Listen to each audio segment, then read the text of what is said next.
ပရိသတ်များအားလုံးပဲမင်္ဂလာပါပရိသတ်တွေရဲ့စိတ်ဝင်စားမှုကိုအမြဲတမ်းရရှိနိုင်ခဲ့တဲ့မန္တမီမော်ဒန်တင်စာဝန်ကျော်တယောက်ပုံမှန်အတီးတီးနဲ့အကျဉ်းချခံခဲ့ရတဲ့တရင်ဟာပရိသတ်တွေကြားမှာအတော်လေးကိုအပြိုများသွားခဲ့ပါတယ်အနုပညာလောကမှာအောင်မြင်မှုစိန်ခေါ်မှုများစွာနဲ့ရှောက်လန့်ခဲ့မှုသူတယောက်အနေနဲ့ရုပ်တရက်အကျဉ်းထောင်တွေရောက်ရှိသွားတဲ့အခါစိတ်ခံစားရတဲ့တင်ရနဲ့ PR တွေဟာမသေးလာပါဘူးရှင်အထူးသဖြင့်လူမှုကွန်ရက်စာမျက်နှာတွေပေါ်မှာတင်စာဝန်ကျော်ထောင်ထဲမှာစိတ်ကြမ်းရေးထိခိုက်ပြီးယူသသွားပြီးဆိုတဲ့တရင်တွေကောလာဟာလာတွေခက်စိမ့်စိမ့်ထွက်ပေါ်လာခဲ့တဲ့အတွက်ပရိသတ်တွေကြားမှာစိုးရိမ်မှုတွေပုံမှန်မြင့်တက်လာခဲ့ရပါတယ်။အရင်ကလွတ်လပ်စွာနေထိုင်လှူရှားခဲ့ပြီးအမြဲတမ်းပျော်ပျော်ရွှင်ရွှင်နဲ့ပရိသတ်တွေရဲ့အာရုံစိုက်မှုကိုရရှိခဲ့သူတယောက်အတွက်တော့ထောင်ဒဏ်ဆိုတာရုပ်ပိုင်းဆိုင်ရာအရာရောစိတ်ပိုင်းဆိုင်ရာပါကြီးမားတဲ့ရက်ခတ်မှုတစ်ခုဖြစ်သွားခဲ့ရပါတယ်။စိတ်သက်ခိုင်မာသူတယောက်ဖြစ်အမောင်ထိုးထိပ်မှာတယောက်တည်းဖြစ်တဲ့ရတဲ့အချိန်တွေ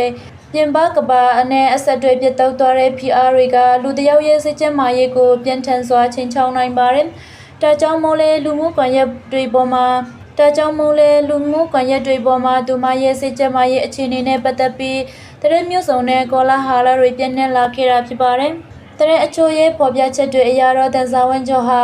ထောင်ထဲမှာလိုအပ်တဲ့ဆေးဝါးကုသမှုတွေရရှိဖို့ခက်ခဲနေတယ်လို့စစ်ကြမ်းမာရေးစိတ်ရောဂါစိတ်သက်ကြဆမှုတွေကိုပြင်းထန်စွာခံစားနေရတယ်လို့ဆိုကြပါတယ်။ဒါပေမဲ့နောက်ပိုင်းမှာတော့သူမနဲ့နီဆက်တူတွေနဲ့အကျဉ်းထောင်နဲ့နီဆက်တဲ့အတိုင်းဝိုင်းကနဲ့ဒီလိုယူသွတော်ပြီးဆိုတဲ့တရင်တွေဟာရခိုင်နှုံပြင်းမှန်ကန်မှုမရှိဘဲလွန်ကဲစွာရေးသားထားတဲ့ကောလာဟာလာတွေဖြစ်တယ်လို့ပြန်လဲဆန်လန်းထားတာတွေ့ရပါတယ်။စိတ်သက်ကြဆမှုနဲ့တောကရောက်မှုတွေရှိနေတာဒါပေမဲ့အတိစိတ်ကမဲ့တဲ့အထီးယူသွတော်တာမဟုတ်ပဲကျမရဲ့အရာထိန်ထိန်နေတဲ့အခြေအနေမှာပဲရှိတယ်လို့ဆိုကြပါတယ်။ဘလိုပဲဖြစ်ဖြစ်အလဲရောင်နဲ့ဖလက်မီအောက်တွေမှာတောက်ပါခဲ့တဲ့အနုပညာရှင်တယောက်အနေနဲ့တရိုင်းတွေကြားမှာခက်ခဲစွာဖြစ်တဲ့နေရတဲ့တဲ့ဟာ